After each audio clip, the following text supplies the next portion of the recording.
श्रीकांत इनामदार कधी बघितलं यांना?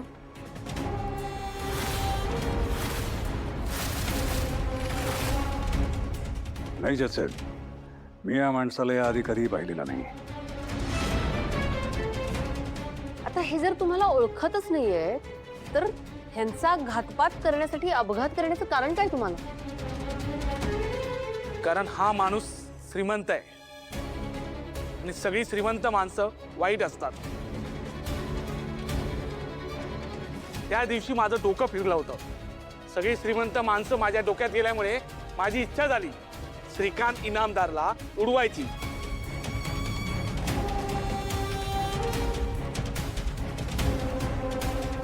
आणि मी उडवलं.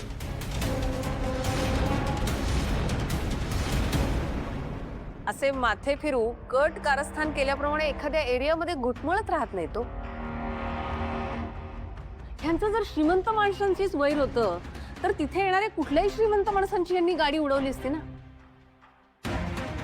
अशा प्रकारे कोणा एका व्यक्तीची वाट पाहून फक्त त्या व्यक्तीला उडवलं नसतं. मी माझा गुन्हा मान्य केलाय, मला शिक्षा द्या. आणखी प्रश्न काय विचारताय?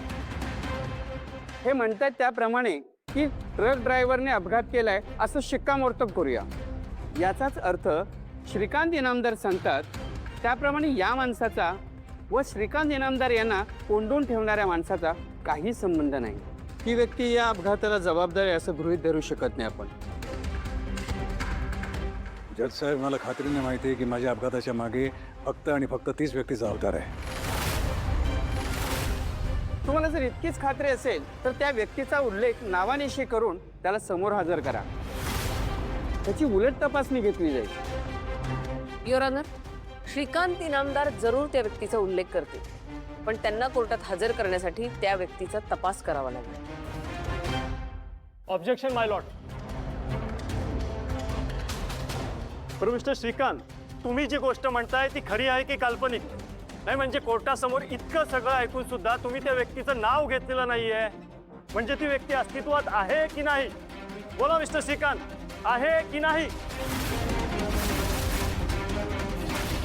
की इतक्या मोठ्या अपघातातून तुमचा बचाव झाला म्हणून तुम्ही आधीच्या पत्नीला मदत करायला आलात?